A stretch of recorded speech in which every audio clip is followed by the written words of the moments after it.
Matumaini yangu ni kuwa ubuheri wa afya, mpenzi mtazamaji, na karibu katika makala yetu ya matukio ya wiki. Na hivi punde niko karibu kuwaonyesha matukio ya wiki iliyopita na jinsi vitu na mambo yalivyoendelea. Mimi ni Deogratius Ibelet.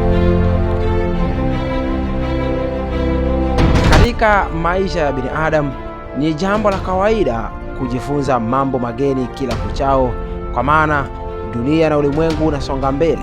Hivi wafanyakazi wa kampuni hili kubwa la Sun King waliungana pamoja ili kujifunza mambo ambayo yametokea na jinsi itakavyoboresha mauzo yao.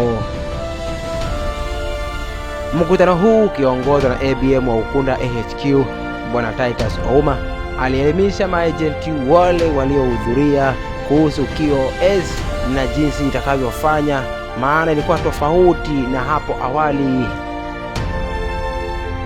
Maagenti walipewa nafasi ya kuonyesha jinsi QoS inavyopatikana na inavyoshughulikiwa, kila agenti akionyesha umaarufu wake wa kutizama na kusikiza wakiwa watulivu.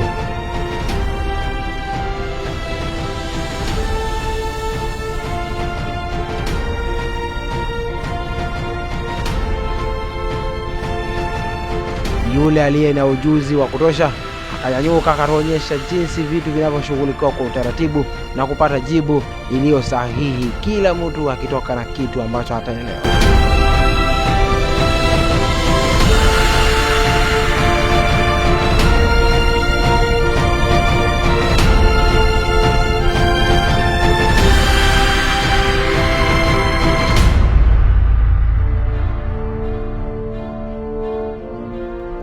Kwa matukio kama haya na zaidi, usisahau kufinya sehemu ya subscribe na notification ili kuendelea kupata habari kiutendeti jinsi zitakavyotokea. Ni wako Deogratius Ibelet, na Mungu azidi kuwa na nyinyi.